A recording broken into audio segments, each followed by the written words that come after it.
एक खातून एक dental surgeon के कमरे में दाखिल हुई और बोली, मुझे बहुत जल्दी है डॉक्टर साहब, आपको एक दांत अभी निकालना है, बराह करम अपनी फीस बता दें।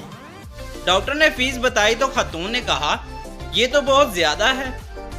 डॉक्टर ने कहा, इसमें मेरी फीस के अलावा जिल्द को सुन्न करने वाली अद्वियात की कीमत भी शामिल है। खातून ने कहा, आप अद्वियात को छोड़ें, यूं ही दांत निकाल दें। डॉक्टर ने हैरत से कहा, आप जैसी बहादुर खातून मैंने कभी नहीं देखी। खातून ने जवाब दिया, दांत मेरा नहीं, मेरे शोहर का निकालना है, वो बाहर बैठा हुआ है।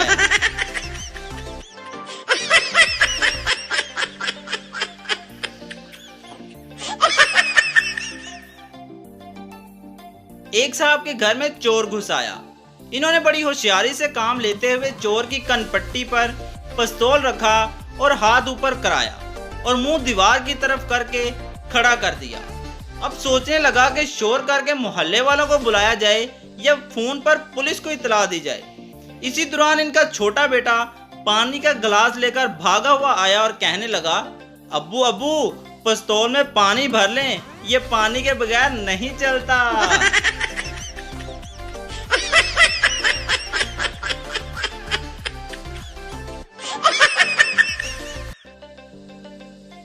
नुकरानी मालकिन से, बाजी बाजी मुन्ने ने कॉकरोच खा लिया है।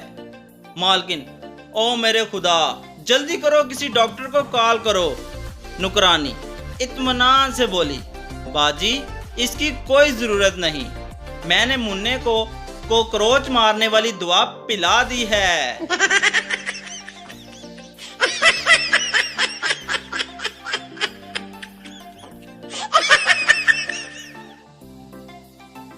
एक सरदार जी अपनी बीवी को मोटरसाइकिल पर शॉपिंग कराने ले जा रहे थे। सरदार जी इंतहाई तेज रफ्तार से मोटरसाइकिल चला रहे थे। सरदारनी ने कहा कि सरदार जी मोटरसाइकिल आहिस्ता चलाएं, मुझे डर लग रहा है।